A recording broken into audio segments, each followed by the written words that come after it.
party surprise. In the hills of Soda, it was time for the Narrow Gauge Controller's winter holiday party.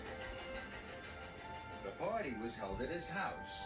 All the children looked forward to it. Mr. Percival and his family lived near the engine depot, so all the narrow gauge engines could enjoy the party too.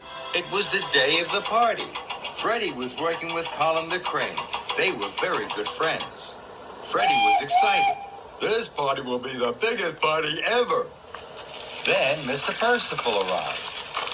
All this cargo must be loaded before the party. Yes, sir, you can rely on us.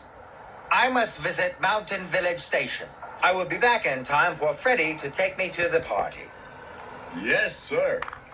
Freddie told Colin all about the party.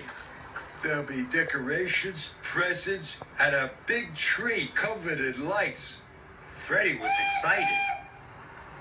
Colin wasn't. I've never been to a party. Colin was fixed in one place. He couldn't move from the siding. We never have parties at the wharf. Then Freddie had an idea. Maybe this year they could have the party at the wharf. It would be a surprise party for Colin, he thought cheerily. Freddie had to find Mr. Percival. He wanted to ask him if they could have the party at the wharf. I have to go and collect another flatbed. And Freddie raced away. Freddie saw Mr. Percival bicycling away.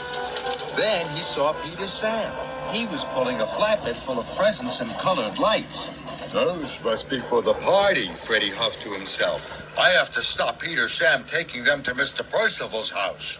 So Freddie didn't shove after Mr. Percival. He raced after Peter Sam instead.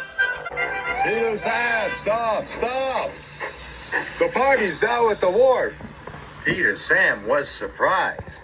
It will be a surprise party for Colin. I'll take your flatbed. Will you tell the other engines? All right, Freddie. And Peter Sam raced away. Freddie shunted the flatbed to Colin. Leave this flatbed until I come back. Colin was puzzled, but he still had lots to do, so he carried on working. Now I must find Mr. Percival, Freddie thought. And he raced away. On his way, Freddie met Rusty. There was something long and pointy on his flatbed. It's the tree for the party. The party's now at the wharf. Rusty was surprised. I'll take your tree. Will you tell the other engines? All right, Freddie. And Rusty raced quickly away. Freddie puffed and huffed to Colin. Leave this flatbed until I come back. Colin was puzzled, but Colin still had lots of other work to do. So Freddie raced away. It was getting late, and Freddie still had not asked Mr. Percival if they could have the party at the wharf. At last, Freddie puffed up to Mountain Village Station. But Mr. Percival wasn't there. Mr. Percival's already gone back to the wharf. Oh no, I must puff back as quickly as I can. At the wharf, the two flatbeds were still waiting to be unloaded. Mr. Percival was cross. Please, unload these at once. Freddie had told Colin to wait for him, but Colin didn't want Freddie to get into trouble. Yes, sir. Then Mr. Percival went to look for Freddie. Soon, Freddie puffed up to Colin. I waited for you, but Mr. Percival told me to finish the job. It's all done now. He was very pleased. Freddie looked down at the canal. He wasn't pleased at all. The lights, presents, and the tree were floating away on a barge. The children would soon arrive at Mr. Percival's house, and there was nothing there for the party. And there was nothing at the wharf either. Now no one will have a party, Freddie huffed to himself. and I still haven't found Mr. Percival. He felt terrible. I must stop the barge. Then Freddie saw Mr. Percival. He knew what he had to do.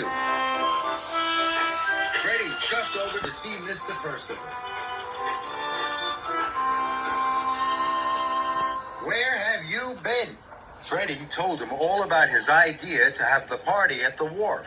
It was a surprise for Colin, sir. Colin has never been to a party. Mr. Percival thought having the party at the wharf was a very good idea, but you should have asked me first. Oh, yes, sir. If I work quickly, I can still put everything right. All right, Freddie, but hurry now. Freddie raced to catch up with the barge. He called out to the bargeman. Stop!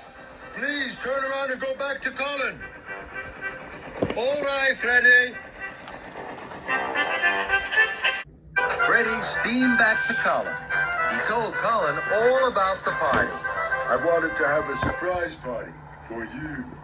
For me, Colin was delighted and surprised. Soon, Colin was unloading everything for the party. Now, Freddie felt very happy. He steamed away to Mr. Percival's house. Freddie whistled to the children. The party is now at the wharf.